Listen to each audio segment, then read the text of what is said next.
Good morning. Anet just released their patch notes for the upcoming balance patch. In regards to pchrono, they write the following. The danger time trait ended up being too strong. Which is something I could be inclined to agree with. If your group could manage to keep up 100% slow on a target, danger time ended up being almost a 13% damage increase. It should be noted that even with that increase, pchrono has actually not been optimal anywhere in speed clears. At best, it has been on par with other classes like dragon hunters. However, due to the amount of self-buffing with quickness, might and fury, the class shined in less organized pugs, where you could often do double the damage of any of the other DPS classes. But fair enough, nerf danger time. I liked pchrono where it was before anyway, and never thought it really needed the buff in the first place. So here's the change to danger time. The bonus critical hit chance that this trait grants against slowed enemies has been reduced from 30% to 15%. I've run the numbers in my spreadsheets, and this by itself ends up resulting in a loss of less than 1%, 0.8% to be exact.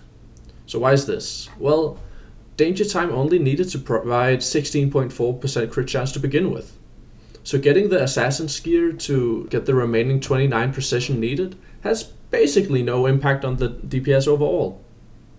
So this nerf is practically insignificant. So why am I even making this video? Well, here's the other thing they changed. Signet of the Ether. This skill's recharge time now begins at the same time as Phantasm skills are recharged. If it isn't immediately obvious why this is hugely impactful, let me fill you in. At the time of this video, the heal signet's effect would apply before the skill went on cooldown.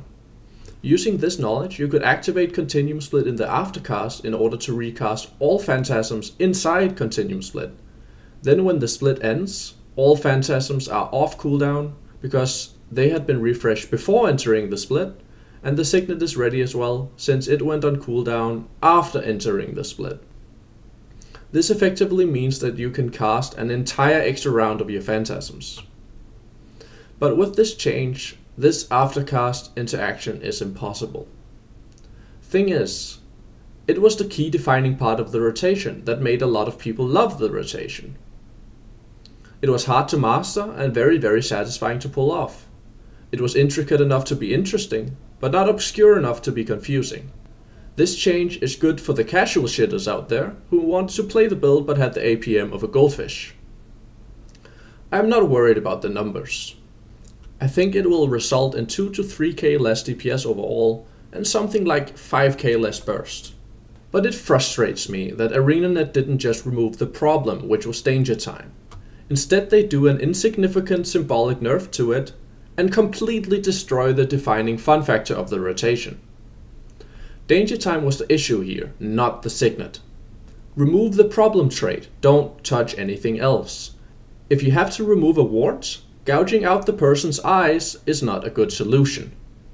I'm not asking for pchrono to be optimal or even viable anywhere, but there is no reason to dumb it down like this. It is healthy for the game to have builds and rotations that actually require skill and game knowledge. Similar things have happened many times before, where ArenaNet attacks the fluidity of a rotation, instead of just adjusting the numbers. The Elementalist Lava Font nerf comes to mind, but this nerf to the heal signet aftercast interaction is on a completely different level. There's so much more I could talk about, but I will leave it at this. I'm frustrated and I'm sad, and I have lost any motivation I had left to test pchrono. I will leave it in the hands of the plebs, who will finally pick up the rotation because they're no longer too stupid to understand it.